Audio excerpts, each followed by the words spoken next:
పోయిన సంవత్సరం దగ్గర 6,282 టీఎంసీ నీళ్లు గోదావరి కృష్ణాలో సముద్రంలోకి వెళ్ళాయి.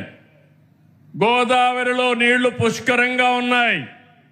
అందుకే మీరు చూసినప్పుడు నేను ఎప్పుడు కూడా గోదావరి నీళ్లు వాడుకుంటే ఎప్పుడు నేను అడ్డు చెప్పలేదు. విభజన తర్వాత కాళేశ్వరం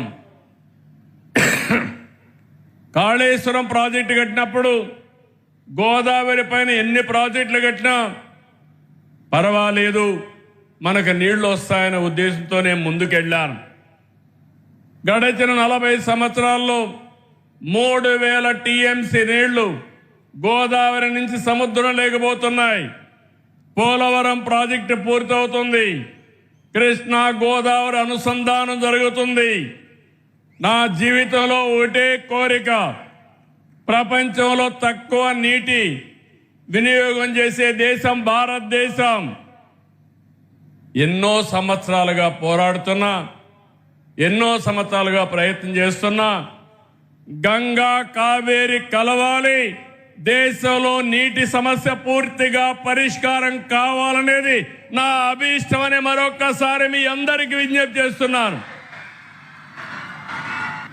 అదే సమయంలో ఆంధ్రప్రదేశ్లో ఉండే నదులన్నీ కలపాలి. తెలంగాణలో గోదావరి నీళ్లు కూడా వాడుకోవాల్సిన అవసరం ఉంటే వాడుకోవాలి. తెలుగు రాష్ట్రాల మధ్య విద్వేషాలు కాదు, సమైక్యత అవసరం. ఒకరినొకరు అర్థం చేసుకోవాల్సిన అవసరం ఉంది. అందరం కలిసి ముందుకు పోవాల్సిన అవసరం ఉంది. ఎంతో మంది త్యాగాలు చేశారు.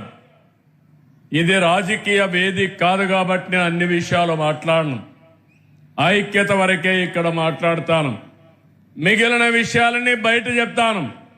కానీ నా జీవితాశయం ఒకటి, నీటి విషయంలో కానీ సహకారంలో కానీ తెలుగు వారందరూ కలిసి ఉండాలి.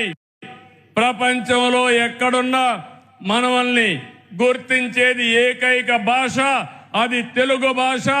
ఆ భాష ముందుకు పోవాలంటే, తెలుగు జాతి ప్రపంచంలో నెంబర్ 1 కావాలంటే మనకు కూడా ఐకమత్యం అవసరం అని చెప్పి మరొక్కసారి తెలియజేస్తున్నా.